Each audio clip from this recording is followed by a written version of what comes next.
Oke, jadi hari ini kita akan mulai. Ya, teman-teman, thank you hari ini udah join. Jadi mungkin untuk Agnes yang baru join, jadi ini sifatnya ini seperti kalian itu anak KTB ku gitu. Jadi ini lebih sifatnya seperti itu ya, supaya nanti waktu kalian mimpin kelompok kurang lebih tahu apa yang harus dilakukan dan gimana cara ininya gitu. Tapi nggak selalu gitu, nanti kita akan sama-sama diskusi, kadang aku juga akan tanya ada masukan atau kalian kurang ngerti, langsung aja dilontarkan supaya kita matangin bahannya. Nah, itu fungsinya kelas persiapan ini ya. Oke, jadi hari ini kita akan masuk di dalam bahan saat youth camp yang pertama, yaitu kita mau belajar tentang kitab Kisah Para Rasul. Itu kitab Kisah Para Rasul. Nah, jadi kita selama 1 tahun ini dari bulan Maret sampai Oktober, nanti klimaksnya di Desember kalau Tuhan menghendaki kita bisa onsite, kita ke saat youth camp gitu ya. Teman-teman bisa mulai doain ya, mau ke saat youth camp nggak, atau mulai nabung-nabung gitu ya. Oke, kita bahas soal kitab para rasul. Mari kita kenalan dulu sama kitab Kisah Para Rasul. Kitab-kitab dalam Alkitab ditulis oleh kurang lebih 40 penulis. Oleh karena itu, mari kita mengawali perkenalan kitab Kisah Para Rasul ini dengan melihat segala sesuatu yang berkaitan dengan kepenulisan kitab Kisah Para Rasul, yaitu siapa penulisnya, kapan kitab ini ditulis, apa tujuan penulisan, dan seperti apa bentuk kisah para rasul ini. Silahkan membaca DM berikut untuk melihat kitab ini. Nah, ini percakapan, kita coba ini kali ya. Coba 2 orang lah ya. Siapa volunteer yang mau?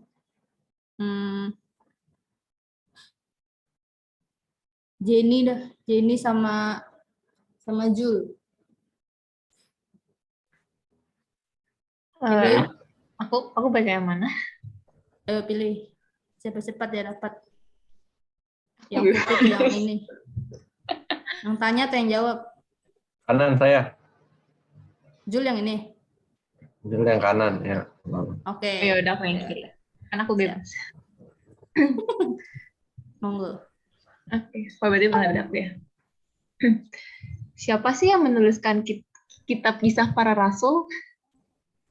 Lukas. Kitab Kisah Para Rasul dituliskan oleh Lukas. Lukas yang menuliskan kitab Injil Lukas itu ya? Yap, benar sekali. Selain menuliskan kitab Kisah Para Rasul, Lukas juga menulis kitab Injil yang ketiga, yaitu Injil Lukas. Ya, bisa dikatakan kitab Kisah Para Rasul adalah seri kedua dari buku Lukas yang pertama, yaitu kitab Injil Lukas. Wih, hebat juga Lukas bisa menuliskan 2 kitab. Memangnya Lukas itu siapa sih? Bukankah dia itu tidak termasuk dalam salah satu dari murid Yesus? Lalu, siapa dia? Nice question. Kalau ingin tahu lebih dalam tentang Lukas, silakan simak bio Instagram dari Lukas berikut ini. Oke, ini bisa suruh orang lain lagi nih. Jul, suruh siapa Jul? Angel. Panjang lagi. Oke. Lukas, seorang penulis dan dokter. Bionya panjang ya. Iya, bionya bisa sepanjang itu ya. Seperti Wikipedia ya. Iya, seperti Wikipedia. Oke. Lukas adalah penulis kitab Kisah Para Rasul. Lukas bukan orang Yahudi, melainkan ia adalah penduduk asli Antioquia, Syria. Akan tetapi, pengetahuan Lukas tentang Perjanjian Lama menunjukkan bahwa dia memiliki hubungan sebelumnya dengan Yudaisme dan dia adalah seorang yang takut akan Allah. Dalam tulisan-tulisannya dapat dilihat bahwa Lukas menulis dengan sastra bahasa Yunani yang baik. Ini menunjukkan ia adalah seorang yang berpendidikan. Selain itu, jika dilihat dalam tulisan-tulisan Lukas, termasuk Kisah Para Rasul, di sana terdapat unsur-unsur medis yang khas atau disebut dengan the medical language of Saint Luke. Hal ini tidak mengherankan karena memang Lukas adalah seorang dokter atau tabib. Ia adalah seseorang yang dirujuk dalam Kolose 4 ayat 14. Lukas juga merupakan rekan sepelayanan Rasul Paulus. Hal itu dapat dilihat dari section dalam kitab Kisah Para Rasul. Section tersebut menunjukkan bahwa Lukas selalu hadir dalam setiap fase-fase cerita yang dicatat olehnya dalam Kisah Para Rasul. Lukas bergabung dengan Paulus, Silas, dan Timotius di Troas pada perjalanan misi mereka ke Makedonia dan Akaya serta Filipi. Lukas adalah saksi mata dari setiap kisah yang ada dalam kitab Kisah Para Rasul. Dia ada di sana dan menyaksikan semuanya dari waktu ke waktu. Lukas mendampingi Paulus.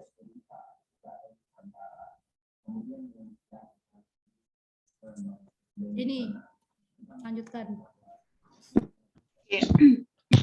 Wow, menarik. Apa yang Lukas tuliskan di dalam kitab Injil Lukas? Dalam Injil Lukas, Lukas mencatat kisah tentang Yesus Sang Juru Selamat dunia.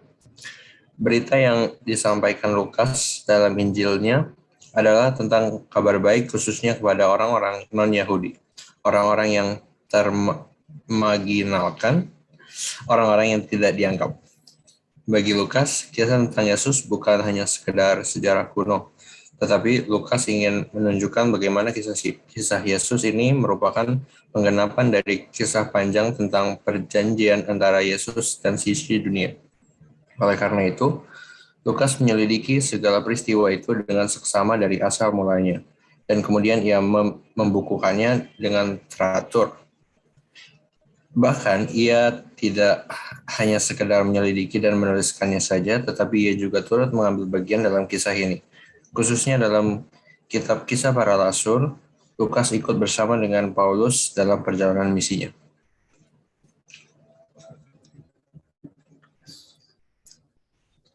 Oh, jadi artinya Lukas itu bukan hanya penulis, tetapi dia juga adalah saksi mata dari setiap peristiwa itu. Yap, Lukas adalah saksi mata dari sebagian besar peristiwa-peristiwa yang ia catat dalam kitab Kisah Para Rasul. Ada satu hal menarik lagi yang menunjukkan bahwa Lukas adalah penulis kitab ini sekaligus saksi mata. Oh, apa itu? Kamu bisa mengetahuinya setelah membaca fun fact berikut ini. Silahkan klik link di bawah ini. Jangan lupa kembali setelah kamu klik linknya ya. Oke. Kalian bisa bagus loh buat peran drama ya. Bentar, kita pindah dulu nih ya. Google Drive mana ya ini? Ini slide 1. Tunjuk Jul. Gaby boleh Gaby. Happy monggo. Oke. Salah satu hal yang menarik dalam kitab Kisah Para Rasul adalah bagian B section. B section adalah bagian-bagian dalam kitab Kisah Para Rasul di mana penulis kitab ini beralih dari narasi orang ketiga biasa ke narasi orang pertama jamak yakni we atau kami. Misalnya perhatikan Kisah Para Rasul 16 ayat 8 sampai 10 yang berbunyi setelah melintas Misia, mereka sampai di Troas ayat 8. Dalam ayat ini, kata ganti narasi yang dipakai oleh penulis adalah mereka. Tetapi dalam bagian selanjutnya, yakni di ayat 10, kata ganti itu berubah menjadi kata ganti orang pertama jamak. Setelah Paulus melihat penglihatan itu, segeralah kami mencari kesempatan untuk berangkat ke Makedonia. Karena dari penglihatan itu kami menarik kesimpulan bahwa Allah telah memanggil kami untuk memberitakan Injil kepada orang-orang di sana. Perhatikan kata ganti orang dari mereka di mana penulis seperti menceritakan tentang kisah orang lain, berubah di bagian selanjutnya dalam narasi yang sama menjadi kami, yang artinya adalah penulis merupakan bagian dari narasi tersebut. Lukas, sang penulis, bukan hanya menuliskan saja setiap kisah dalam kitab Kisah Para Rasul, tetapi dia terlibat langsung dalam setiap kejadian di dalamnya. Dia adalah saksi mata dari peristiwa itu, atau Lukas, si penulis, hadir dalam peristiwa itu. Menarik, bukan?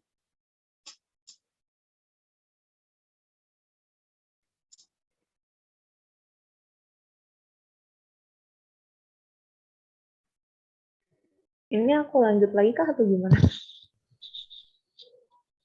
Lanjut, Iya, lanjut, Jen. Oke. Setelah membaca praktek, aku baru menyadari ada perubahan penyebutan yang seperti itu dalam kitab Kisah Para Rasul. Menarik bukan? Yap, sangat menarik. Oh iya, kapan kitab ini ditulis? Lukas menuliskan kitab ini sekitar tahun 61 sampai 64 Masehi. Saat itu terjadi penganiayaan terhadap orang-orang Kristen. Karena itu, Lukas menuliskan kitab ini. Tujuannya, Lukas ingin menguatkan orang-orang Kristen untuk tetap setia kepada pengajaran yang mereka terima dan terus bersaksi seperti yang diperintahkan oleh Tuhan Yesus kepada mereka. Selain itu, Lukas juga memberikan konfirmasi kepada orang-orang Kristen bahwa apa yang mereka dengar tentang Injil adalah benar adanya. Karena Lukas telah menyelidiki segala peristiwa itu dengan seksama dari asal mulanya sampai kemudian dia menuliskannya.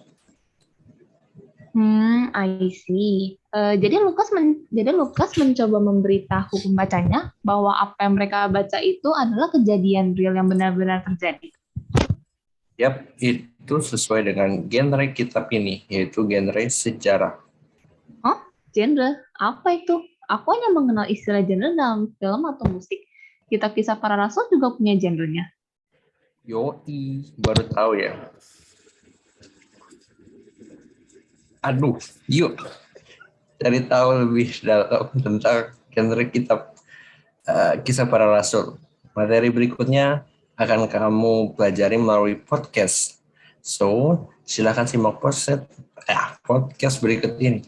Welcome to X Podcast. Klik link berikut.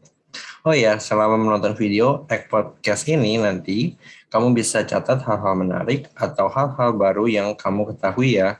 Nanti kita obrolin bareng lagi, oke? Oke, kita coba ya. Siapa yang mau mencobanya? Aku kasih link ini YouTube apa naskahnya.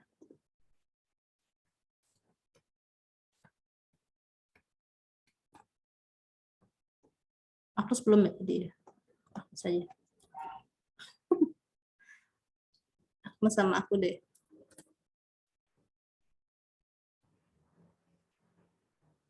Bener nggak ya? Salah dong. Bodoh sekali dong. Salah link. Maaf. Itu yang monolog. Ternyata baru mulai. Oh, bukan. Podcastnya ada yang lain lagi. Siap. Coba Nas, kita imersif aja. Kamu bisa video nggak? Biar kita ngobrolnya bisa berdua gitu. Boleh. Aku on cam maksudnya. Biar lucu. Oke, boleh. Biar lucu. Demi kelucuan. Ntar ya. Backgroundnya masih The backgroundnya. sake of funny. Yang dua ada aja di dapur. Ini aja nih yang kayak podcast nih.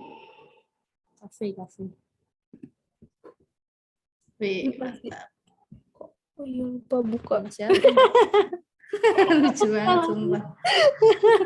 Kaget. Oke. Anas yang ini ya, hostnya ya.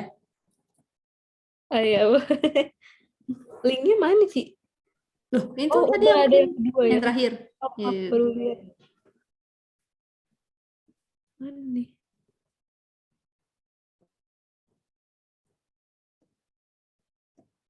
Dari yang podcast introduction sih. Dari yang mana nih? Dari ini yang opening. 5, 4, 3, 2, 1. Terus totalitas. Aduh, Nah, kita ini lebih santuy. Oke. 5, 4, 3, 2, 1, open the door. Hai guys, Kamu aja nama kamu ya. Hai guys, aku Agnes and welcome to X Podcast. Dalam part sebelumnya di modul ini, kalian udah cukup banyak kenalan sama kitab Kisah Para Rasul. Kalian udah tahu penulisnya siapa, kapan kitab ini ditulis, tujuan kitab ini ditulis itu apa, dan perkenalan-perkenalan lainnya. Bahkan ada beberapa fun fact yang udah kalian temukan. Nah, sekarang aku akan bawa kalian untuk berkenalan lebih jauh lagi dengan kitab Kisah Para Rasul. Dalam podcast ini, kita mau sama-sama bahas satu hal yang menarik dari kitab Kisah Para Rasul, yaitu Acts as a work of ancient historiography. Untuk membahas bagian menarik ini, aku nggak sendirian. Tapi aku akan ditemani sama seorang bintang tamu kita yang terkece dan humble banget. Siapa dia? Siapa ini? Aku. Oh ya. Si Paula. Asli kakak banget, sumpah. Halo semuanya. Oke. Karena si Paula di sini, jadi Mampus. without any further, let's start our podcast. Oke. Jadi nih Cipau, di podcast ini kita mau bahas tentang Acts as a work Susah ya. of historiography atau kitab Kisah Para Rasul sebagai karya historiografi kuno. Nah, mungkin sebelum kita bahas kitab Kisah Para Rasul yang adalah karya historiografi, alangkah baiknya kita tahu dulu kali ya. Historiografi itu apaan sih? Seperti apa sih historiografi itu? Oke. Ya, historiografi itu bisa kita mengerti mudahnya sebagai hasil karya sejarah, atau bisa juga kita artikan sebagai suatu proses penulisan sejarah. Jadi ini ada satu fakta sejarah atau kisah sejarah nih. Lalu kisah sejarah itu dituliskan. Nah, proses penulisannya atau hasil karya penulisan itu, itulah historiografi. Kalau gitu berarti kitab Kisah Para Rasul ini sebenarnya hasil atau tulisan sejarah dong ya? Yap, dan inilah keunikan dari kitab Kisah Para Rasul. Jadi kan sebenarnya kitab-kitab dalam Alkitab itu terbagi dalam beberapa genre. Kalau sekarang misalnya film kan ada berbagai macam genre tuh. Coba Agnes kasih contoh, kalau di film genrenya ada apa aja?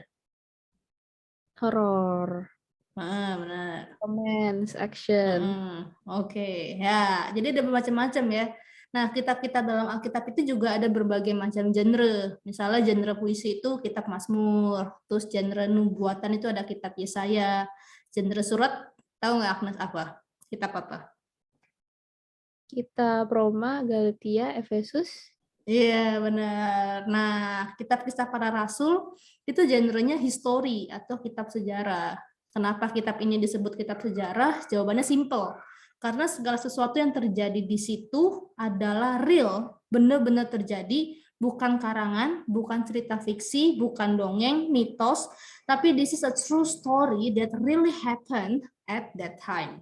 Kisah yang betul-betul terjadi di dalam sejarah. Ya.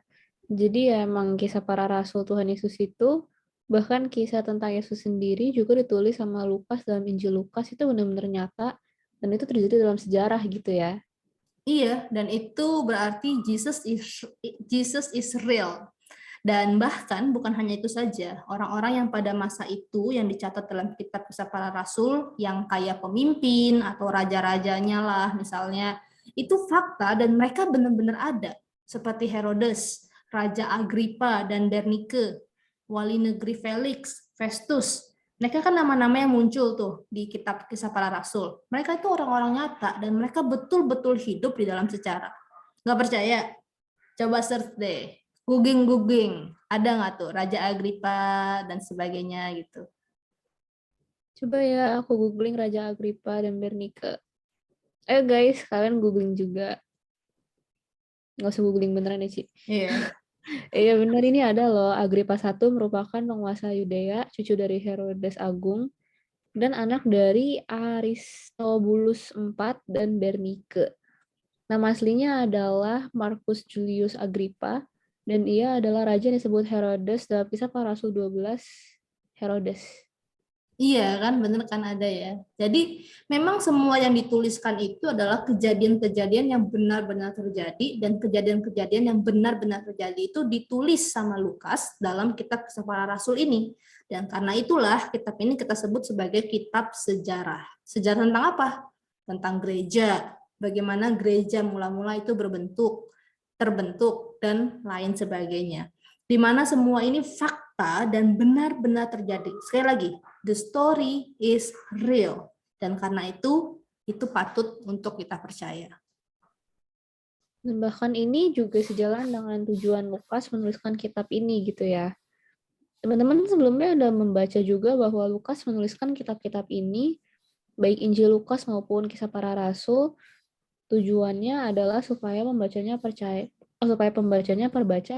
percaya dan tahu bahwa apa yang telah mereka dengar dan apa yang telah diajarkan kepada mereka tentang Yesus, tentang Injil itu tuh benar. Benar, betul sekali, Nas. Dan di prolog Injil Lukas, Lukas juga berkata bahwa dia sendiri yang menyelidiki segala peristiwa itu dan kumpulin data-datanya, informasi-informasinya dari saksi-saksi mata pada saat itu. Dan bahkan Lukas sendiri juga menjadi saksi matanya. Oh iya ya, yang we section itu ya. Ya, benar. Teman-teman masih ingat kan ya, we section. Kita bahas di fun fact tadi ya. Yaitu bagian dalam Kisah Para Rasul yang menunjukkan bahwa Lukas adalah saksi mata dari peristiwa-peristiwa itu. Coba kita lihat sama-sama deh ya, salah satu contohnya yang we section ini benar-benar teman ingat lagi. Mari kita ambil Alkitab, kita sama-sama buka Kisah Para Rasul 16 ayat 8 sampai 10. Oke, skip ya. Nah, di sini tuh terlihat banget ya peralihan kata ganti mereka ke kami. Itu sama kayak misalnya aku cerita ke teman-teman gini, pada suatu hari Agnes dan teman-temannya pergi berlibur ke pantai. Mereka naik mobil bersama-sama dan sampai ke pantai itu. Setelah sampai di sana, kita langsung pesen makan dulu karena kita udah lapar banget. Nah, coba nih ya. Pas tadi aku cerita dari kata mereka berubah ke kita, itu artinya apa? Artinya si Paula juga ikut juga bareng kita ke pantainya. Iya, benar, exactly. Demikian juga dalam kitab Kisah Para Rasul. Lukas juga ikut sama-sama dengan Paulus, dan itu artinya dia adalah saksi mata juga dari peristiwa-peristiwa itu. Dan memang keberadaan saksi mata dalam suatu peristiwa itu sangat penting. Karena itu tuh kayak nambah konfirmasi bahwa apa yang terjadi itu sungguh-sungguh benar terjadi. Benar banget, 100%. Tapi ini menarik sih ya, Ci. Jujur aku kagum dengan apa yang dilakukan oleh Lukas dalam bagaimana Lukas menuliskan kisah sejarah ini. Dan dibukukan menjadi satu kitab yang sampai sekarang itu sangat memberkati kita. Jadi firman Tuhan yang kita baca sampai hari ini. Sekali lagi aku cukup kagum dengan Lukas. Lukas ini siapa sih? Teman-teman mungkin udah cukup kenalan dengan tokoh Lukas ini dan pasti udah baca bio Instagram Lukas. Lukas ini siapa sih? Dia bukan orang Yahudi, dia juga bukan salah satu dari 12 murid Yesus, dia hanya rekannya Paulus. Tapi kok bisa sih seorang Lukas itu tuh bisa segitunya dan setotalitas itu terhadap berita Injil dan pemberitaan Injil ini? Kayak aku mikir gitu ya. Kan Lukas ini tuh udah ikut sama-sama jadi misionaris bareng Paulus. Lukas ikut ke sana sini, naik kapal bareng Paulus untuk memberitakan Injil. Itu juga pasti ikut merasakan kesusahan, penderitaan. Dia beritakan Injil kok. Tapi yang menarik adalah dia juga nulis kisah ini. Kayak aku pikir, aku jadi Lukas. Aku akan merasa udah cukup lah ikut Paulus memberitakan Injil sana sini, udah cukup. Kenapa sih Lukas bisa setotalitas itu dalam tell the story? Apalagi pada zaman itu tuh untuk nulis itu bukan hal yang mudah, biayanya juga cukup mahal, dan Lukas melakukan itu. Kayak kenapa? Lukas bisa segitunya tuh kok bisa sih? Iya. Udah gitu, Lukas seperti apa ya? Begitu berusaha mengumpulkan fakta-faktanya juga. Dia selidikin, dia atur, dia susun sendiri. Di mana saat itu cukup sulit untuk mengumpulkan informasi seperti itu. Nah itu dia. Aku mikir sih, kenapa Lukas bisa segitunya dalam tell the story? Menurutku sih the answer is Lukas sudah terlebih dahulu memiliki story-nya itu. Dan Lukas merasakan betapa berharganya story itu. Betapa indahnya Injil itu. Yesus itu nggak hanya real dalam sejarah, tapi juga real dalam kehidupannya Lukas secara pribadi. Aku percaya Lukas sudah terlebih dahulu mengalami story itu sebelum kemudian dia tell the story. Lukas sudah terlebih dahulu merasa wow dan amazed dengan story itu. Dalam kitab yang pertama Lukas tulis, yaitu Injil Lukas, kita telah melihat bagaimana Lukas melukiskan kabar baik itu bahwa Yesus adalah juru selamat dunia, dan bagaimana Yesus itu menerima orang-orang berdosa, orang-orang termarginalkan, orang-orang yang terbuang, yang dianggap sampah seperti para gembala, orang Samaria, orang-orang berdosa seperti Zakeus, si pemungut cukai, orang-orang yang bukan non-Yahudi. Story yang Lukas bagikan bukan hanya sekedar real dalam arti itu benar-benar terjadi dalam sejarah, tapi story itu juga real dalam kehidupannya Lukas. Itulah yang menggerakkan Lukas untuk tell story. Kisah yang mulia, kisah Yesus dan cinta kasihnya, kisah yang benar dan real itu, sebelum Lukas tell the story, Lukas sudah terlebih dahulu have the story. So, how about you? How about you guys? Do you have the story? Salah satu peran Allah Roh Kudus yang terutama dalam hidup orang percaya adalah menjadikan Yesus semakin real, semakin nyata dalam kehidupan ini. Pertanyaannya adalah, apakah bagimu Yesus adalah pribadi yang real, nyata, dan relevan dalam hidupmu setiap hari? Ataukah Yesus hanyalah sesuatu yang real dalam sejarah? Hanyalah sebuah kebenaran ilahi yang abstrak, nggak relevan, dan jauh dari hidupmu. Hanya konsep yang, ya udahlah, hanya sekedar kamu tahu. Is Jesus real to you? Do you have the story? And if you have the story, kalau kamu sudah punya kisah itu, pertanyaan selanjutnya adalah, do you love the story? Do you love his story? Seberapa cinta kita akan story itu? Se-excited apa kita sama story itu? Seberapa besar kerinduan kita untuk mencari tahu? Sama seperti Lukas yang mencari tahu kisah itu, Lukas kumpulkan kisah itu. Ia begitu tertarik karena story itu real dalam kehidupannya secara pribadi. Pertanyaannya cuma sederhana ya. Kapan terakhir kali kita nih ya, aku dan teman-teman semua, kita ngambil waktu pribadi untuk membaca, menggali, dan merenungkan kisah Allah melalui firman-Nya. Kapan terakhir kali kita se-excited itu untuk kisah Injil? Kapan terakhir kali kita stalking kisah-kisah Alkitab? Guys, saat ini story itu, kisah Yesus itu, dan kisah para rasul sudah ada di hadapan kita. Kisah itu ada di sini, di dalam Alkitab. Apakah kamu cinta dengan kisah itu? Mari kita mulai langkah awal untuk tell the story, yaitu dengan baca story itu. Miliki story itu dan love the story. Mari awali langkah itu dengan sama-sama komitmen untuk baca kitab Kisah Para Rasul.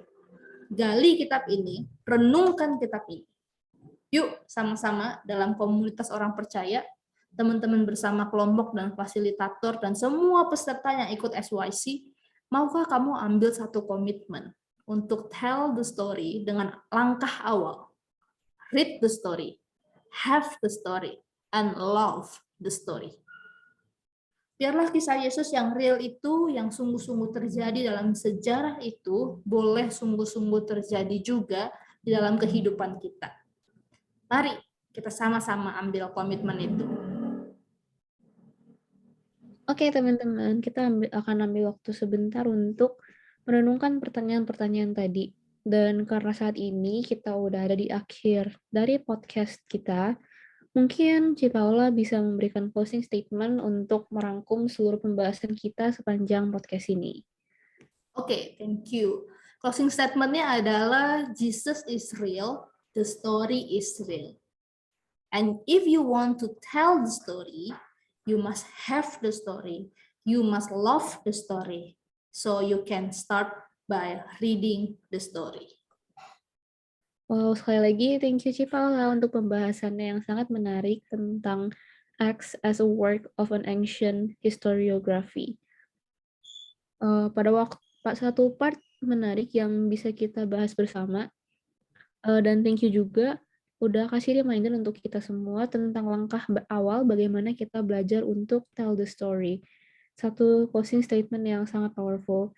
And thank you guys sudah menyaksikan podcast ini. Sekarang teman-teman bisa kembali lagi ke modul karena ada aktivitas yang perlu teman-teman kerjakan. Ada pertanyaan-pertanyaan yang mengajak teman-teman untuk berefleksi. Teman-teman bisa menjawab itu, bisa menuliskannya juga. Dan juga ada kartu komitmen yang perlu kalian buat juga. Tugas-tugas ini nanti teman-teman silahkan upload di Google Classroom. Sekian podcast ini. See you guys in the next podcast. 5, 4, 3, 2, 1. Close the door. Oke, panjang juga ya. Juga gue. Minum dulu. Itu semuanya benar-benar ada di skrip ya pokoknya ya? Iya.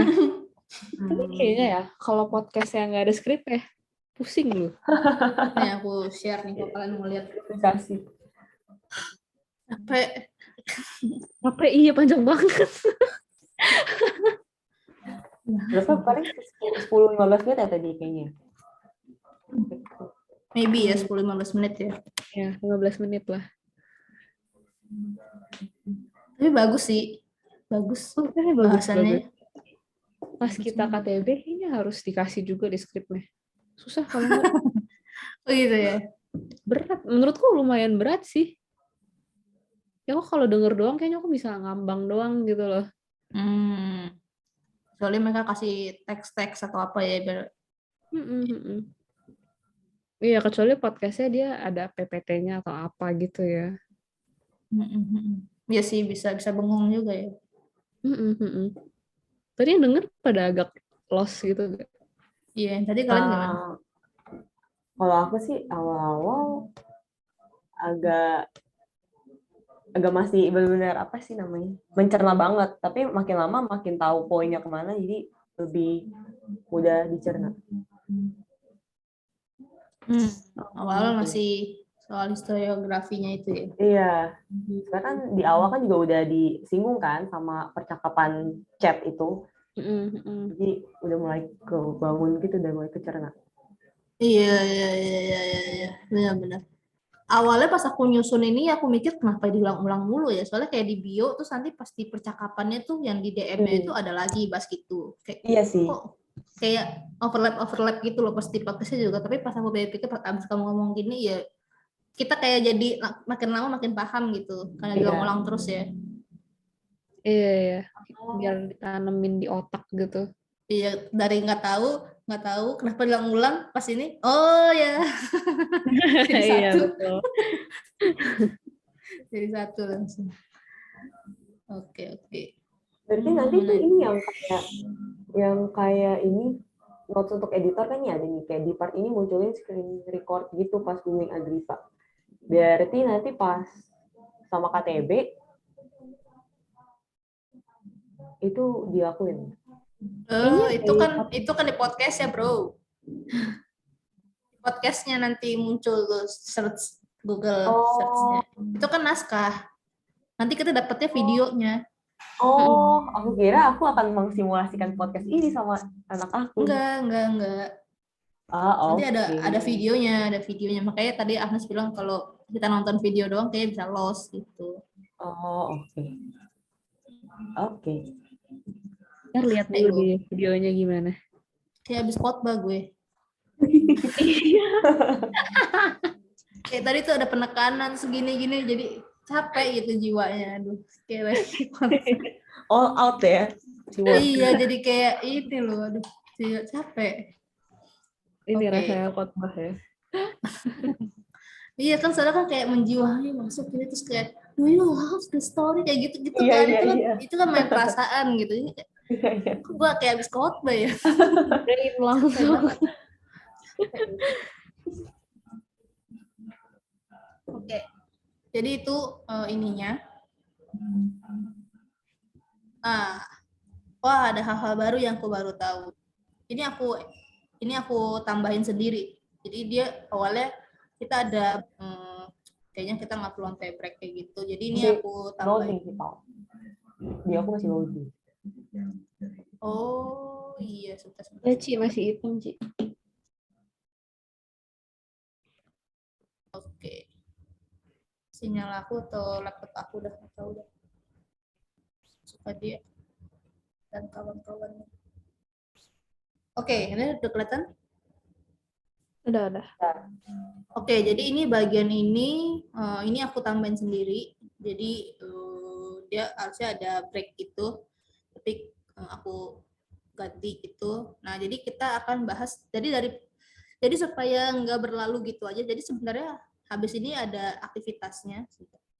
Ini gimana sih sebelum? Nah, saya ada pertanyaan refleksi ini tadi yang diomongin sama si Agnes kan, ada pertanyaan refleksi sama komitmen card. Tapi aku pikir kayaknya kita perlu tuh, apa yang kamu dapat dari podcast itu gitu, apa yang berkesan dari podcast itu tadi, supaya kita ini dulu satu hati dulu. Coba dari Jenny, kamu tadi dapat berkesan apa atau hal baru apa yang kamu tahu dari podcast tadi?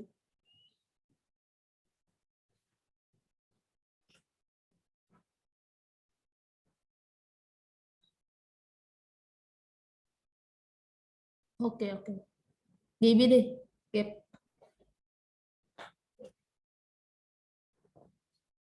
Gap gimana Gap?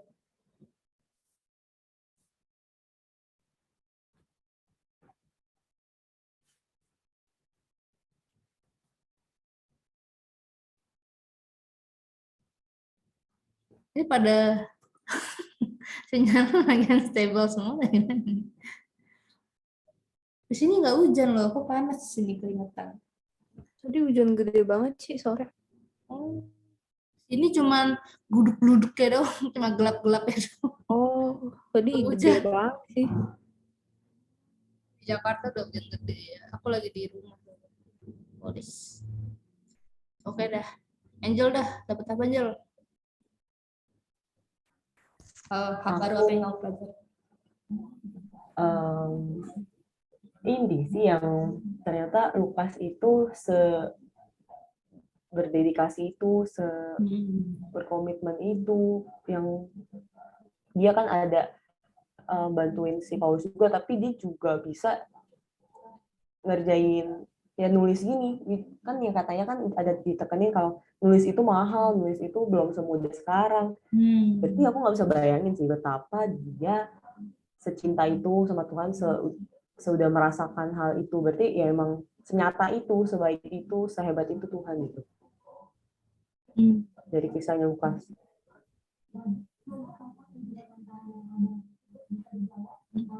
Mungkin.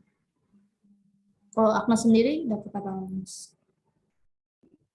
Aku dapetnya kayak, ya satu sisi amazing banget. Lukas tuh bukan orang Yahudi gitu loh. Kayak basically dia kayak no idea gitu gak sih awalnya. Tuhan Yesus tuh siapa, Mesias tuh apa gitu kan. Kalau ya orang Yahudi kan kayak dari awal dari tanemin gitu kan ya, sama Taurat sama apa gitu. Sedangkan Lukas kayak non Yahudi pasti dia kayak got no idea ini apaan sih gitu. Tapi dia pas dia nyaksiin gitu ya. Berarti logically dia kayak dari orang, kalau di kita sekarang tuh orang yang non Kristen lah, yang nggak ada, yang papa mamanya juga bukan Kristen gitu, misalnya papa mamanya Buddhis gitu sekarang, terus kita yang kayak kitanya juga nggak tahu apa-apa gitu kan tentang Kristenan gitu. Basically kayak Lukas tuh dari background yang kayak gitu, yang have no idea, tapi pas dia saksiin sendiri gitu, dia mau apa ya, dia lihat gitu betapa Tuhan Yesus tuh amazing banget, kayak luar biasa gitu, sampai akhirnya dia mau totalitas buat ikut Tuhan. Itu satu hal yang menurutku itu keren gitu ya. Karena aku sendiri tahu gitu kayak betapa apa ya, kayak nggak gampang aja gitu buat orang dari yang latar belakangnya keluarganya non Kristen, yang nggak tahu apa-apa tentang Kristenan, buat percaya Tuhan, buat ngeliat Tuhan tuh kayaknya tuh susah gitu. Aku tahu banget gitu kan. Dan maksudnya Lukas tuh bisa sampai segitunya gitu. Terus aku lihat juga kayak kalau emang Tuhan mau berkarya gitu, Tuhan mau selamatin orang itu, ya Tuhan panggil aja gitu loh, gak peduli backgroundmu apa, gak peduli dari mana, ya Tuhan panggil gitu. Bahkan kita bisa lihat gitu, mungkin kayak kita yang dari awal ya, dari kecil, dari lahir udah Kristen, dari keluarga Kristen, kita sama bisa lihat misalnya dari orang yang awal non Kristen tiba-tiba dia percaya Tuhan, dia Kristen, malah kita sama bisa ngelihat mereka tuh lebih apa ya, kok kayak lebih berbuah gitu dibanding kita. Gitu sih aku dapat. Mungkin ini jadi kayak Lukas itu mungkin jadi contoh juga buat orang-orang Yahudi gitu, kayak ini orang non Yahudi tapi kok dia sampai setotalitas itu gitu buat ikut Tuhan gitu sih. Jadi ya Tuhan bisa pakai siapa aja gitu. Aku dapetnya itu sih. Ya nggak peduli. Ya itu ya. Who you are, where you're from, as love as you love me. Oke. Jul, dapat apa Jul? Udah baik belum?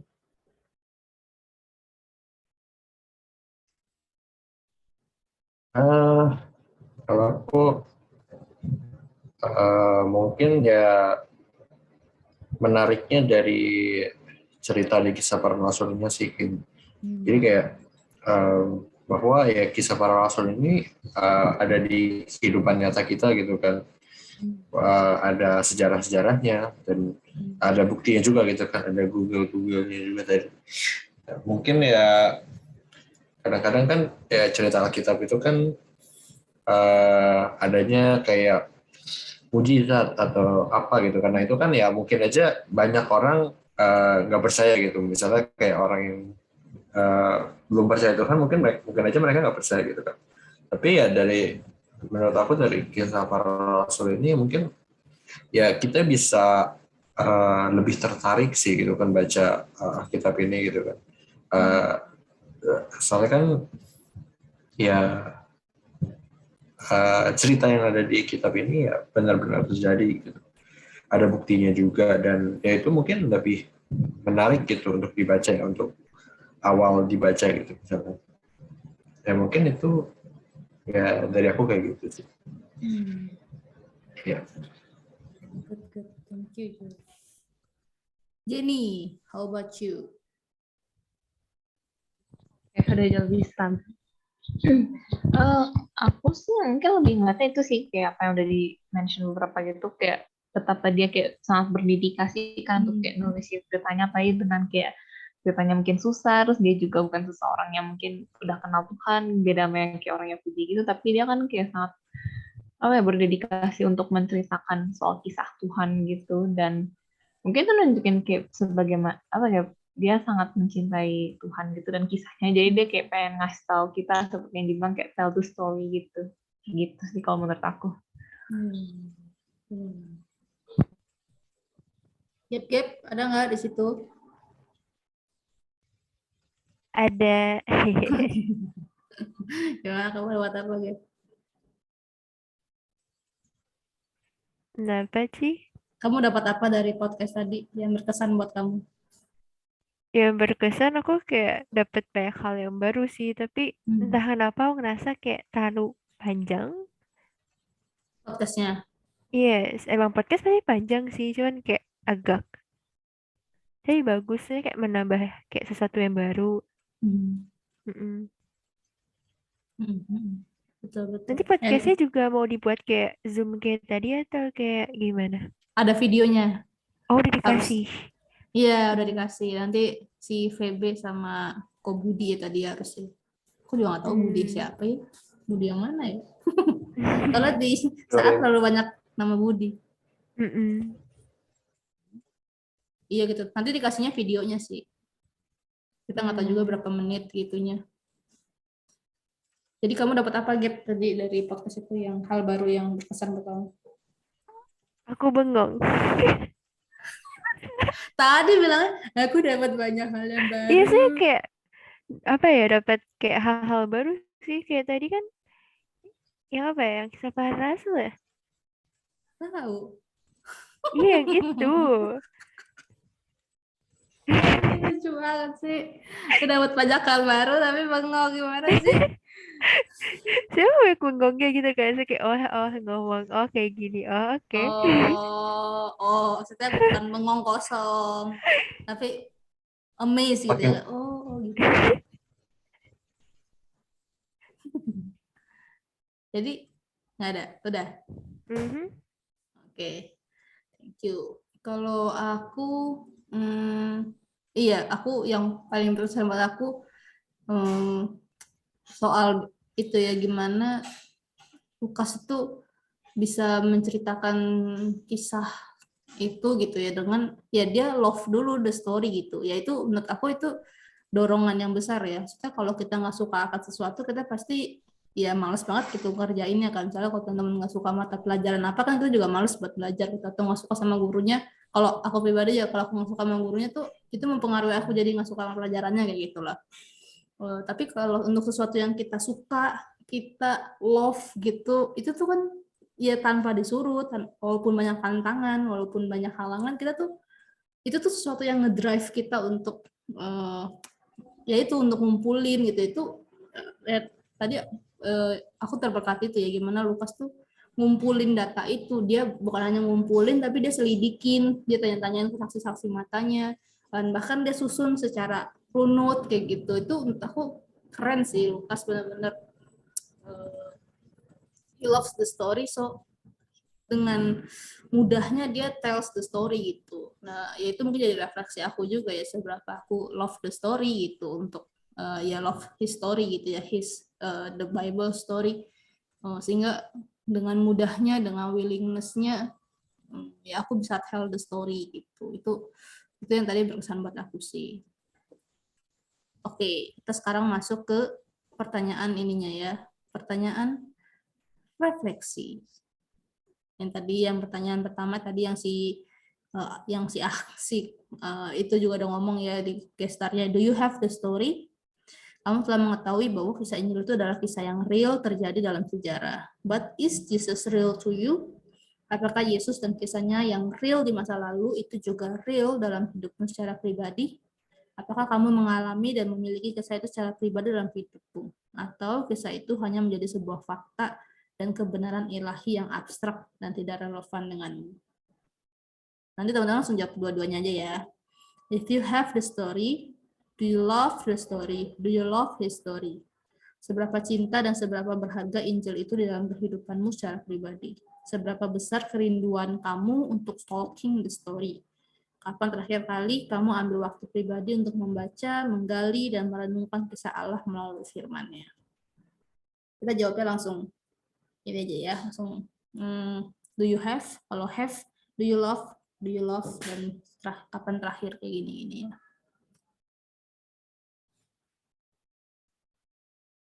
Volunteer ada yang mau?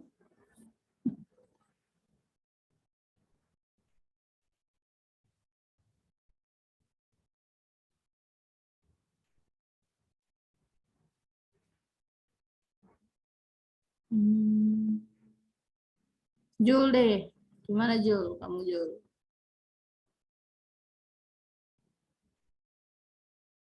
Refleksi dari podcast tadi. Ya. Gimana kamu menjawab pertanyaan-pertanyaan ini? What do you think?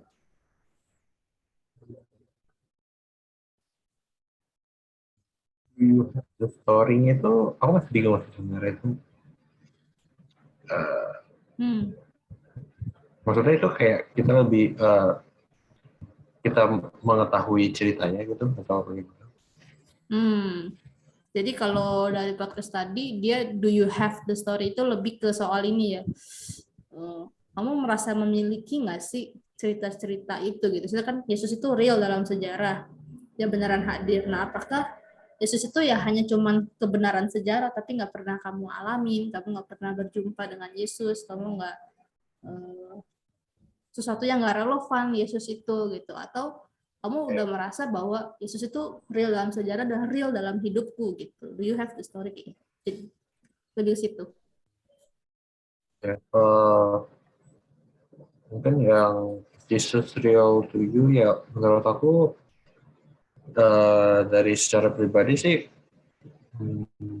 udah terjadi sih ya, walaupun ya nggak setiap saat juga ada satu masa tertentu yang ya aku merasa terima kasih gitu sama Tuhan Yesus sudah terjadi gitu di dalam hidup aku. Mungkin aja ada kayak kesulitan atau misalnya ada kayak masalah gitu, atau mungkin juga bisanya kayak pencapaian tertentu gitu kan, kayak ya di kehidupan lah. Nah itu ya menurut aku ya itu ya Jesus itu ya Tuhan Yesus ada gitu di dalam hidup. Ya. Oke, jadi bagi kamu Yesus itu nyata ya dalam hidupmu ya. Ya. Oke. Pertanyaan kedua itu, kapan tuh kamu terakhir ambil waktu pribadi untuk baca, kitab, merenungkan, kayak gitu-gitu. Masih ada nggak momen-momennya?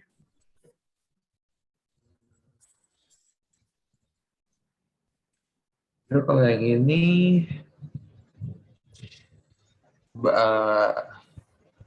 untuk saat ini belum sih, karena ya belum ada dorongan atau motivasi atau apa ya.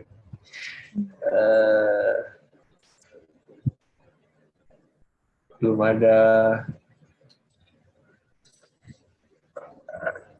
ketertarikannya sih kayaknya.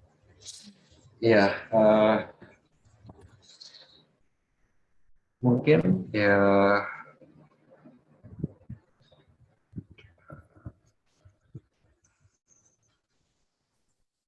iya itu sih belum ada sih. Ya. Sebenarnya ya aku juga udah ingin gitu kan, tapi kayak ada masalah yang tadi, masalah ketertarikan itu, sama juga hal-hal lain yang terjadi. Saya Oke. Thank you Jo, buat story-nya. Ya. Story. Satu lagi kali ya, kita buat ini aja. Ada lagi yang mau sharing?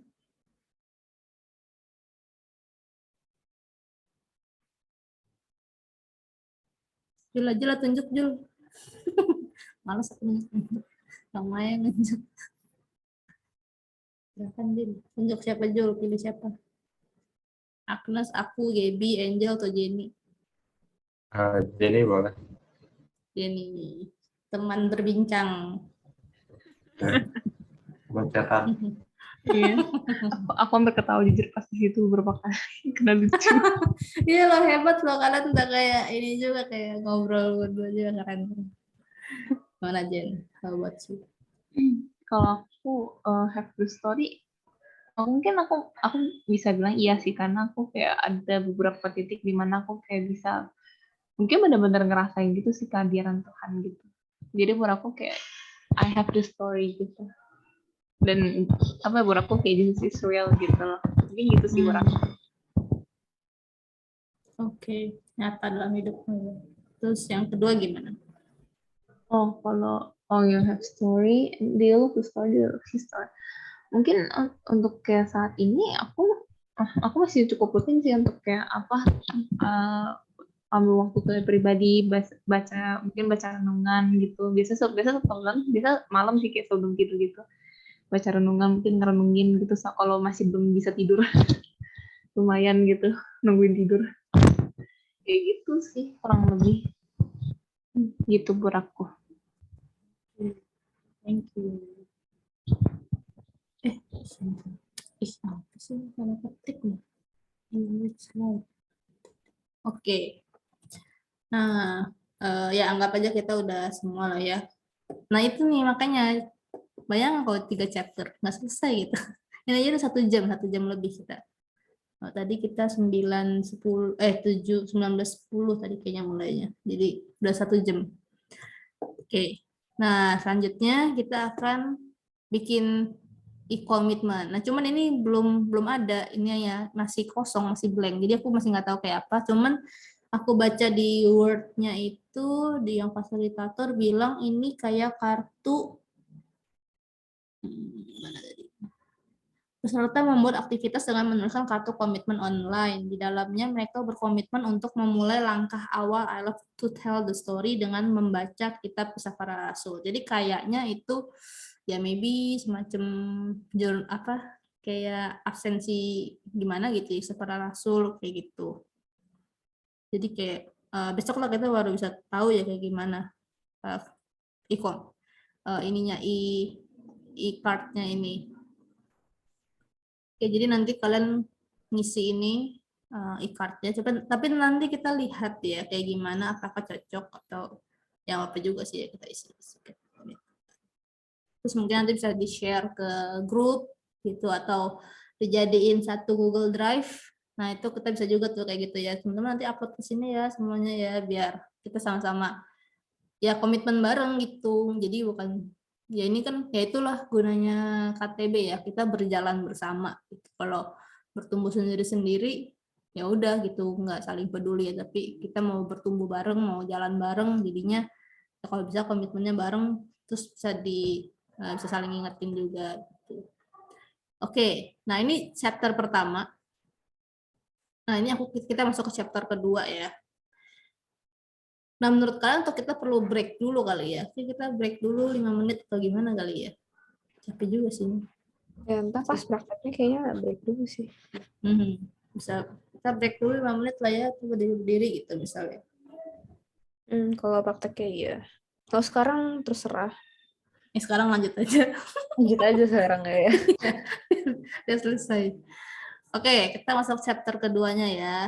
Nah, hai guys, sekarang kita masuk ke chapter 2. Jadi yang aku nggak masuk itu chapter 3-nya, karena itu cuma ngebahas tema-tema di Kitab Para Rasul yang aku pikir nanti di tiap pasal-pasalnya yang di modul-modul berikutnya pasti akan diulang gitu loh. Jadi aku pikir itu udahlah nggak perlu gitu. Soalnya nonton video-videonya Bible Project yang 9-10 menit gitu loh. Itu kan banyak banget kan overview Kisah Para Rasul gitu. Jadi yang aku hilangin chapter 3-nya sama yang chapter kedua ini harusnya ada 4 pertanyaan refleksi nanti, tapi aku pilih 2 aja karena aku pikir kurang lebih sama gitu ya.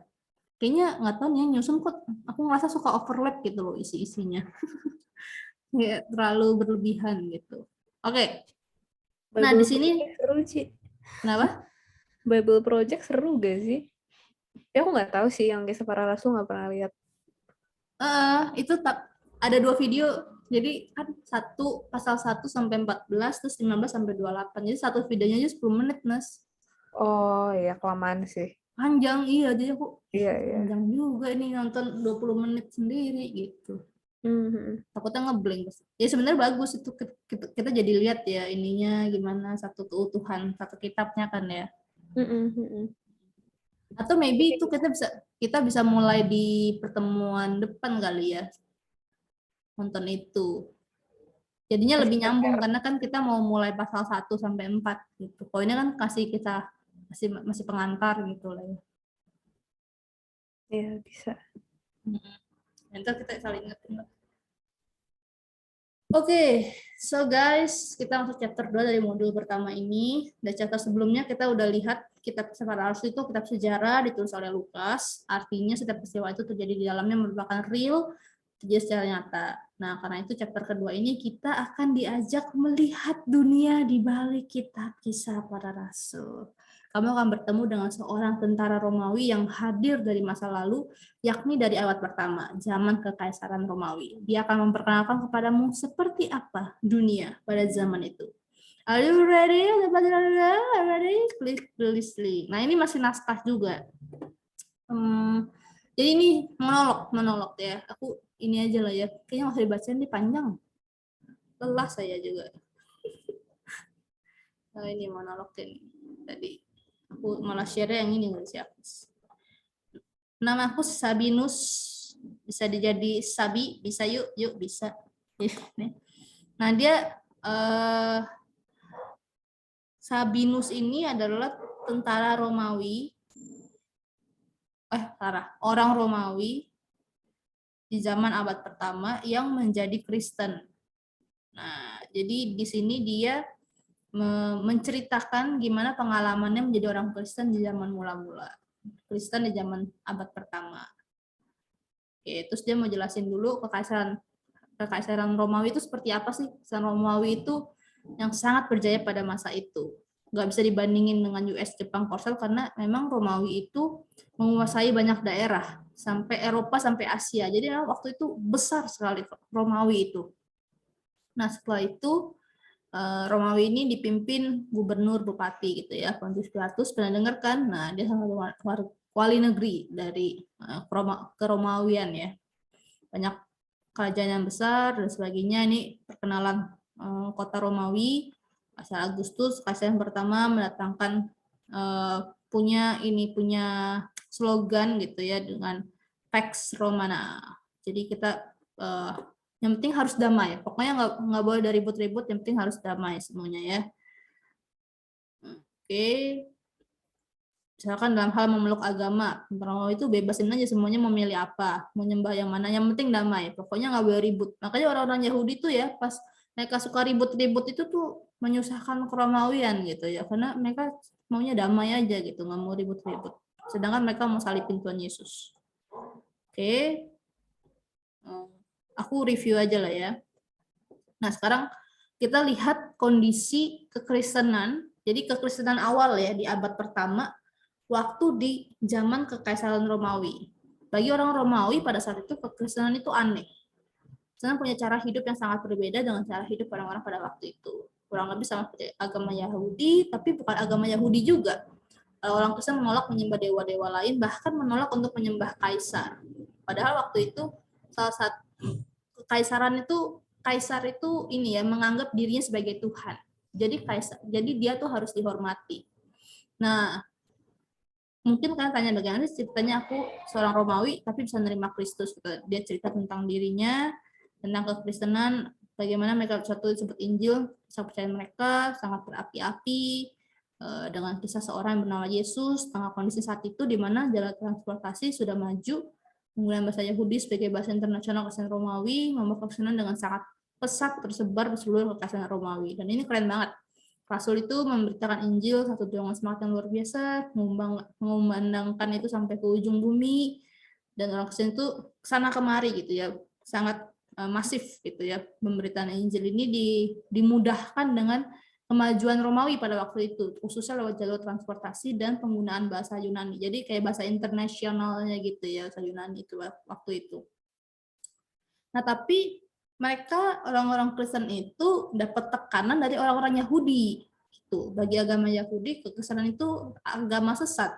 Mereka tuh kelompok penyesat. Jadi orang-orang Yahudi itu menganiaya mereka, mengancam mereka gitu ya, mereka ditangkap, diadili, diperintahkan untuk stop, berhenti memberitakan Injil. Tekanannya tuh saking belum cukupnya, kekristenan itu juga dikecam oleh orang-orang Romawi gitu. Jadi bayangin ya, orang Kristen pada abad pertama itu pressure-nya tuh ditekan dari agama Yahudi, ditekan juga dari pemerintahan Romawi. Karena orang Yahudi sama Kristen ini kan ribut terus nih. Padahal Kekaisaran Romawi itu punya sistem Pax Romana gitu, kedamaian. Nah, jadinya gara-gara kamu nih orang-orang Kristen gitu ya. Nah, dan orang-orang Yahudi itu memakai mereka gitu ya, maupun mengecam Kristen untuk menekan mereka untuk stop memberitakan Injil gitu. Jadi akhirnya banyak orang Kristen yang dianiaya dan dibunuh. Nah, tapi luar biasanya ketika mereka ditekan, mereka dikecam, mereka nggak berhenti memberitakan Injil gitu ya. Gimana bisa mereka tetap setia gitu dalam memberitakan Injil. Bahkan para rasul itu udah ditangkap, diminta berhenti. Tapi para rasul itu berkata, tidak mungkin bagi kami untuk tidak berkata-kata tentang apa yang kami dengar dan apa yang kami lihat. Dan sangat itu sangat luar biasa, menakjubkan, membuat saya kagum. Saya berpikir bahwa itu radikal itu memberitakan sampai mereka ini, ada beberapa dari mereka telah dibunuh, memberitakan Injil itu, dibunuh, kehilangan nyawa, gitu ya, akan Injil itu. Sehingga dia mulai bertanya-tanya gitu, gimana orang itu kok bisa berpikir seperti itu, kenapa bisa kokoh gitu ya, dan itu yang membuat dia semakin penasaran tentang kekristenan. sampai dia mendengar salah satu khotbah yang dibawakan oleh seorang rasul. Aku mulai melihat mengenal lebih dalam tentang kekristenan. Adalah tentang berita damai yang diberitakan oleh kekristenan. Sebagai orang Romawi, aku pada saat itu memiliki pengharapan bahwa Kaisar Agustus dapat membawa kedamaian bagi seluruh dunia melalui Pax Romana yang sudah aku jelaskan sebelumnya. Nah, tapi kekristenan memberitakan damai itu hanya ditemukan dalam Yesus. Mengajarkan Yesus adalah juru selamat yang membawa damai di bumi yang berkenan pada Allah. Damai itu sungguhnya dibutuhkan oleh semua orang, termasuk olehku. Jadi Yesus Kristus itu menjadi yang lahir dalam Kristus gitu, memberikan damai kepada orang-orang berdosa, memberikan keselamatan, dan itu sangat menyentuh hidupku, bahkan mengubah hidupku. Melalui khotbah itu, Roh Kudus bekerja dalam hidupku dan dia menyadari keberdosaan dirinya dan dia merasa nggak layak diselamatkan dan hanya Kristus yang memberikan damai gitu ya, dan akhirnya dia mau percaya dengan Yesus yang mati dari kayu salib untuk memberikan damai. Kurang lebih itu ya monolognya. Nah ini sebenarnya ada refleksi ya. Ini aku nggak tahu nih bagian refleksi ini masih dilakukan oleh tokoh ini tokoh seperti bicara. Oh jadi nanti ada bagian dia ngomong-ngomong lagi, itu kekristenan di zaman. Nah, menurut aku yang ini tuh bagus banget itu. Padahal aku awalnya kayak mau pilih antara podcast atau ini gitu. Tapi pas aku baca bagian refleksinya ini bagus banget gitu. Itu kekristenan di zamanku. Aku penasaran gimana kekristenan di zaman now. Wait. Sekarang ada berapa jumlah ya orang Kristen di dunia? 2,38 miliar. Hah? 2,38 miliar? Wow, banyak banget. Di zaman aku awalnya hanya ada 500 orang Kristen dan dalam waktu singkat mereka berlipat ganda menjadi 3.000 orang. Kalau sekarang 2,38 miliar berarti jangan bilang seluruh orang dunia telah menjadi Kristen. Nah, ini kayaknya ada yang ngejawab nih ya. Sayangnya tidak. Hah, what? Gimana bisa? Kalau masih sampai 3.000 aja mereka aja bisa sampai ke ujung bumi. Mereka tahu waktu itu menggemparkan dunia gitu ya. Ini sekarang 2,38 miliar hari ini bukannya bisanya lebih berdampak lebih besar lagi gitu kan. Tapi kenyataannya masih ada berapa banyak orang yang belum pernah mendengar Injil. Masih ada banyak suku-suku yang terabaikan. Oke, bukankah zaman ini jauh lebih maju pada zaman Romawi? Zaman itu hanya ada jalur transportasi darat laut. Tapi kalian punya burung besi yang membawa kalian kemana aja. Ini pesawat ya, burung besi. Surat. Di zamanku para rasul juga minta Injil melalui surat. Tapi sekarang kalian punya media sosial. Sebenarnya jauh lebih mudah memberitakan Injil itu kan. Tapi kenapa? Apakah pemberitaan Injil telah dihentikan? Apakah pemberitaan Injil sudah lagi hal yang bukan hal yang membara dan kekristenan? Sedangkan kalian sederhana ada banyak orang sepertiku. Mereka membutuhkan Injil, merindukan damai. Kalau Injil memberitakan itu banyak orang mengenal Kristus dan beroleh selamat. This is God's story.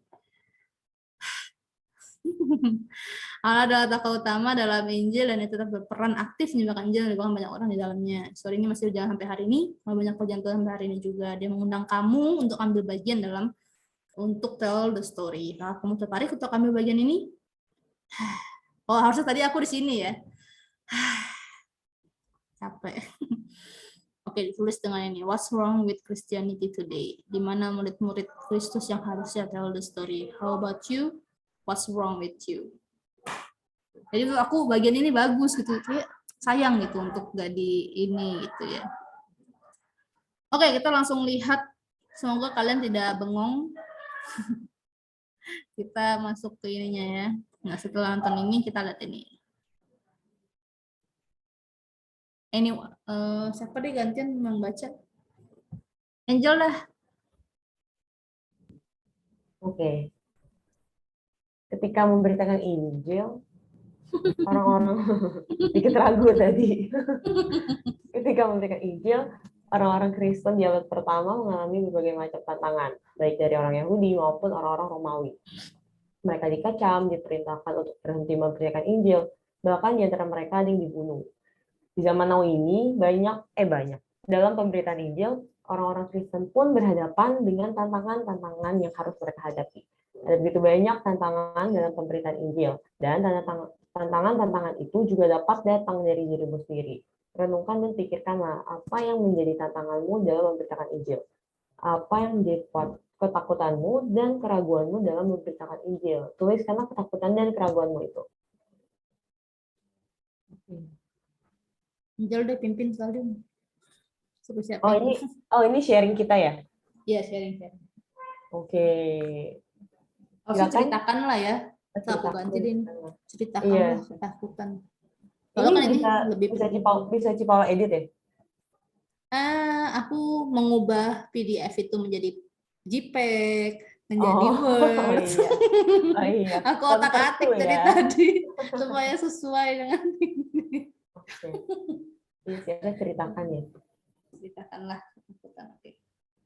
Monggo jawab pimpin deh, gantian. Oke, mari kita sharing teman-teman. Aku tunjuk dulu deh ya. Ini semuanya kalau ini beberapa orang aja gitu. 2 orang aja lah. 2 orang Jangan ya. terlalu panjang. Oke. Boleh, Gaby?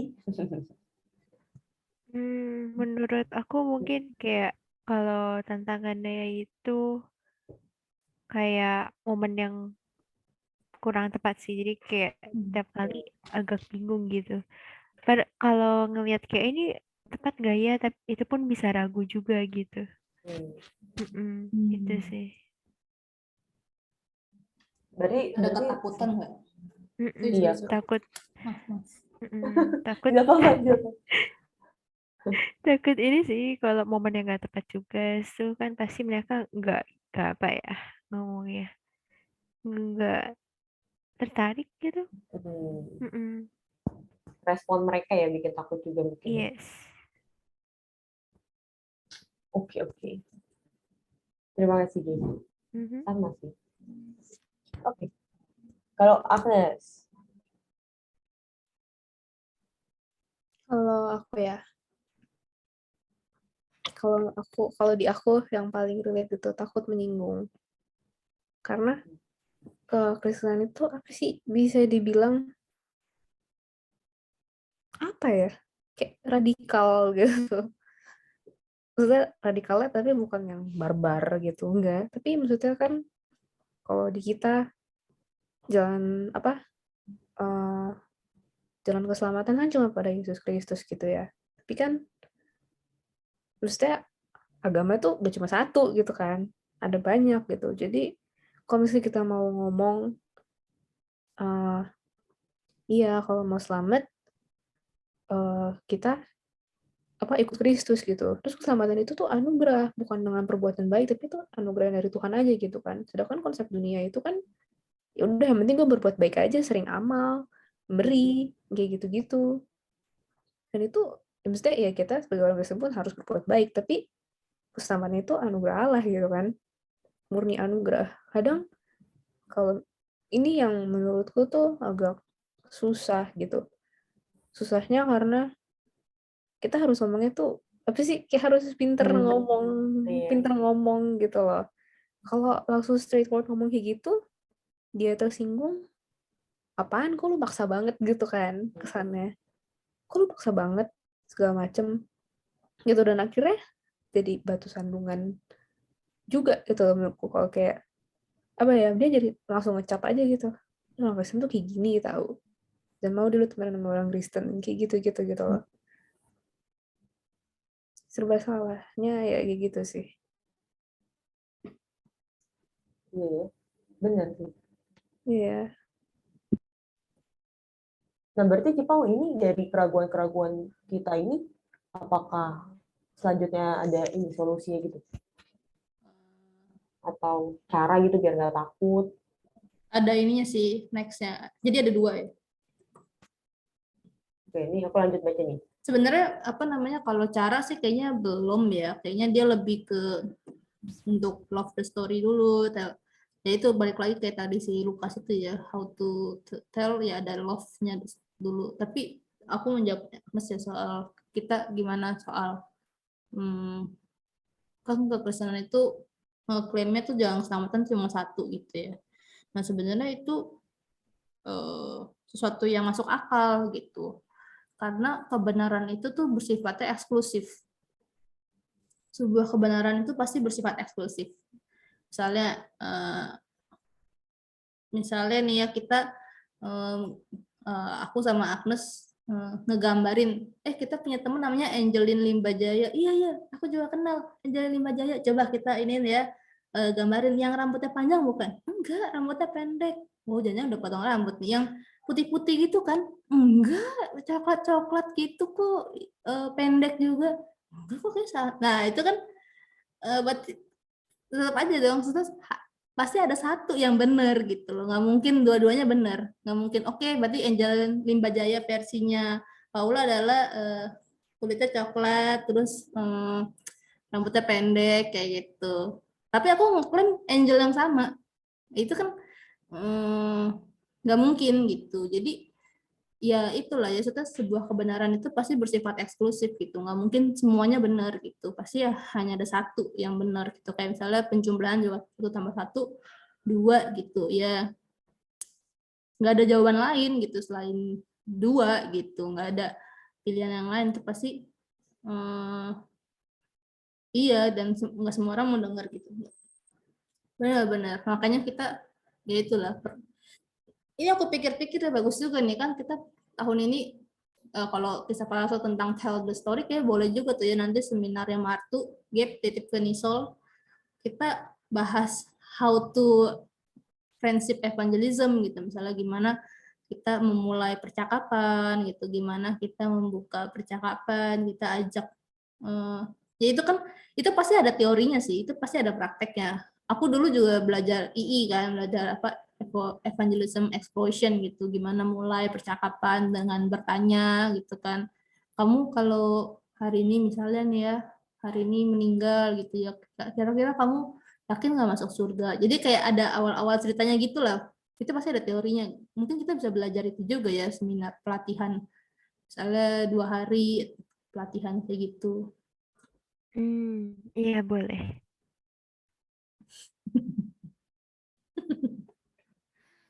Ya, ntar sampein ya ke Ibu Bos ya. Oke. Bulan Mei ya masalah ya, kita ada seminar ya. Boleh juga tuh. Biar lebih mantep gitu kita semuanya. Paling nanti ya tinggal lobby-lobby pos aja kan, kalau kita bareng pos ya, kali-kali mereka juga hopefully juga mau ya, punya kerinduan yang sama.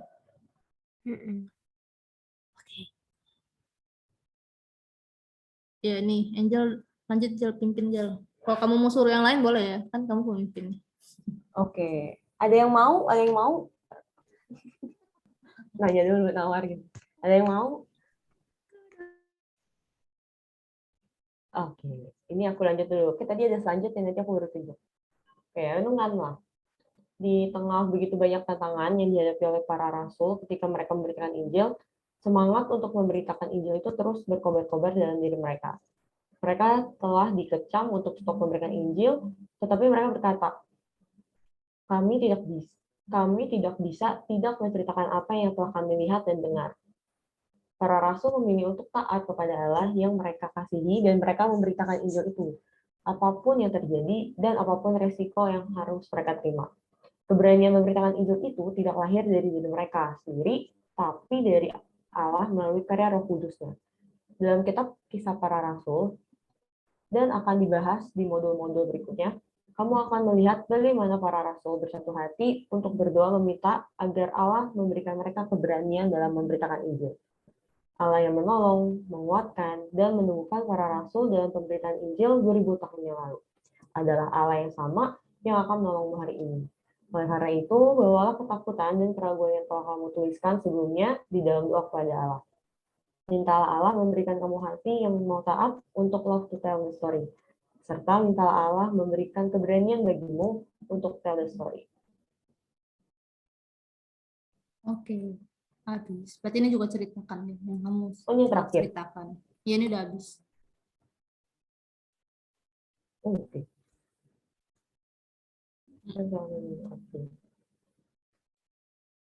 Berarti actionnya tuh itu. Iya, actionnya kan tadi yang di chapter pertama mulai baca kisah para rasul, yang e-commitment-nya itu, e-card-nya. Yang chapter kedua ini berdoa ya, supaya Tuhan berikan kita hati yang taat, mau love to tell the story, dan kasih kita keberanian untuk tell the story. Oke. Berarti chapter 2 ini lebih emang udah dikurangin juga ya soalnya. Iya, awalnya ada 4 pertanyaan juga.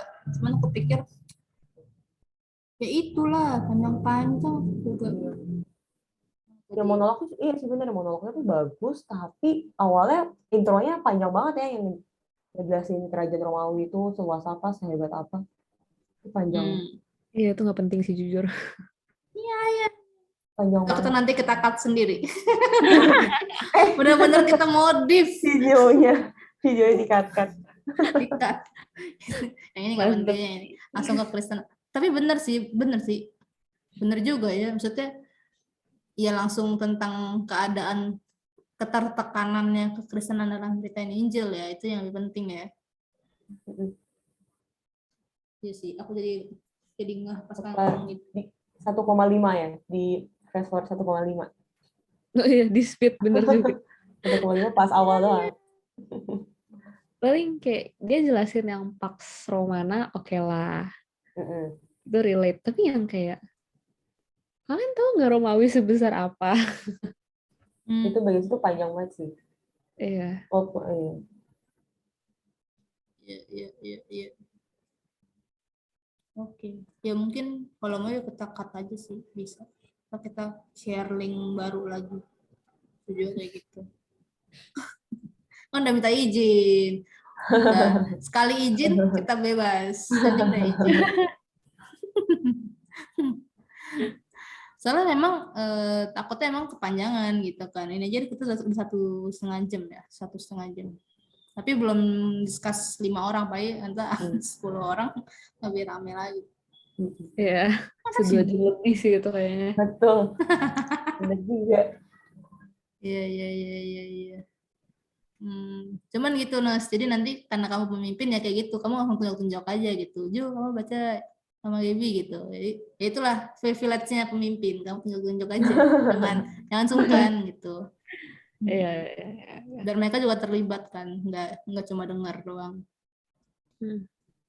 Apalagi 10 orang bisa satu-satu tuh baca. Tapi jadi seru sih. Jadi menarik aja gitu. KTB-nya jadi kayak KTB biasa yang apa ya, yang kayak book doang gitu. Ini kayak banyak banget variation-nya.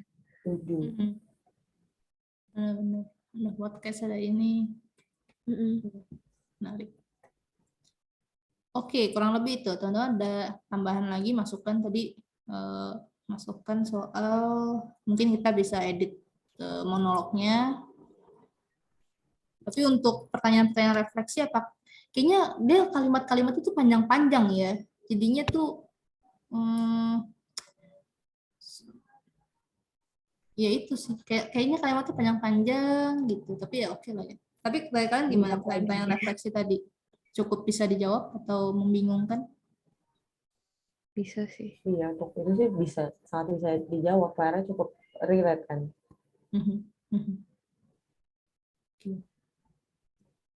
Iya. Jadi ini nggak ada kunci jawabannya ya. Ini semuanya lebih ke refleksi. Refleksi. Nggak ada kunci jawaban gimana-gimana. Ya nggak tahu, tapi yang lain-lain ya. Yang nanti yang modul-modul berikutnya apakah ada ini. Tapi memang karena mereka kan konsepnya tuh kalian belajar mandiri gitu. Kalian belajar mandiri dulu, nanti ketemu kelompok untuk discuss kalian tuh dapat apa gitu. Jadi kayak makanya kayaknya tuh nggak ada pertanyaan-pertanyaan yang perlu kunci jawaban gitu karena studi mandiri dulu kalian itu yang peserta SYC gitu. Nah, cuman sama kita kan kita jadiin model KTB gitu, makanya cukup panjang nanti di KTB-nya. Tapi oke sih, menurut aku seru juga. Ci, PDF aslinya boleh lihat nggak, Ci? Boleh. Lama banget sih, tapi 27 halaman ya. Cuman nggak tahu nih nanti jadi nanti yang teman-teman yang terdaftar di peserta SYC itu kita akan masuk ke Google Classroom. Nah, nanti di situ akan di-share. Kalau aku baca di Word panduan fasilitator sih dikasihnya per chapter. Kalian cuman dikasih chapter 1 sama chapter 2-nya gitu. Yang chapter 3-nya tuh kayaknya fasilitator yang megang gitu, karena kan itu bagian kelompok soalnya. Yang chapter 3 tuh kita kumpul kelompok. Jadi kayaknya Aku juga nggak tahu bentuknya kayak gimana nanti finalnya ya, tapi ntar aku share aja. Berarti ini mau saat pertemuan pertama emang ngebahas 2 chapter ya? Pertemuan pertama apa nih maksudnya? Pertemuan pertama kelompok maksudnya. Kelompok kita atau kelompok Iya, diskusi? sama dua-duanya emang udah di arrange sama si SYC untuk membuatnya tuh chapter 1 sama 2. Ngebahasnya. Kayaknya iya, soalnya yang chapter 3 ini dia lebih pertanyaan kelompok nih. Salah lagi. Itu benar nggak kira-kira? Oh, iya, benar. Final modul pengantar. Berarti kayak ada akan ada 30-an chapter gitu ya? Total udah ada belum? Berapa? Nah, itu jadi mereka akan kirimnya per bulan. Jadi emang akan deg-degan setiap bulannya nih aku nih. Oh, iya. Harus Karena dimodifikasi kalau mereka berapa mepet, banyak ya? aku aja tadi tuh lagi mikir, aduh ini belum ada, belum final atau kita mundur aja pertemuan pembimbingnya. Tapi minggu depan tuh aku udah nggak lowong, Jumat ke-24 tuh udah nggak lowong, ada kelas persiapan juga kan, sekolah minggu sekarang mulai. Jadinya ya udahlah kita tancap aja, nanti kalau ada perubahan kita ngomong aja di grup gitu ya, atau nanti aku japri ke Agnes kan. Nah ini yang chapter 2. Nah ini chapter 3 ini. Kamu sudah masuk part terakhir. Nah kita akan lihat tema-tema utama dan garis besar. Nah ini sebenarnya perjalanannya nih. Nanti modul yang kedua kita akan belajar Kisah Rasul pasal 1 sampai 4. Terus nanti yang ini 432 sampai 8. Terus ini. Jadi ini tema-tema per modul. Ngeri gue. Nah, habis itu ini tuh nonton PB Project 2 ini 10 menit nih. Tuh, nah itu habis itu aktivitas bersama kelompok. Kamu kerjain sama kelompok ya. Nah, ini pertanyaannya. Pertanyaannya balik lagi ke sana. Apa yang kamu dapat dari modul? Yang kamu belum ngerti apa? Terus mereka ceritain kok komitmen yang di kart itu, terus diskusiin soal ini chapter 2 nih, tantangan-tantangan dalam pemberitaan Injil. Nah, terus bagikan lah. Jadi ini balik lagi ke yang tadi. Maka aku nggak masuk yang chapter 3 ini. Itu sudah. Thank you.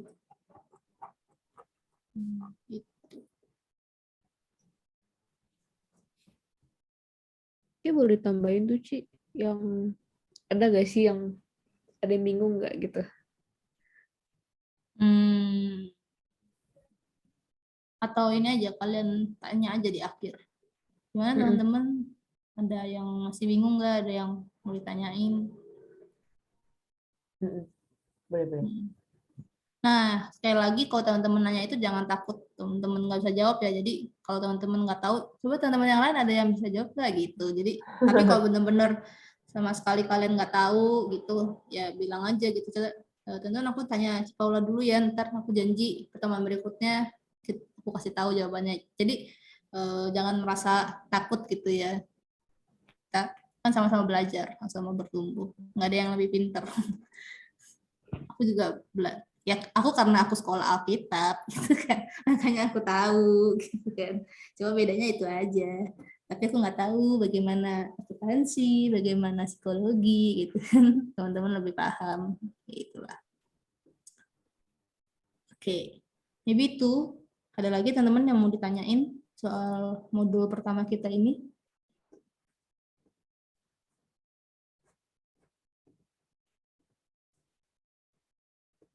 Oke, kalau nggak ada aku stop.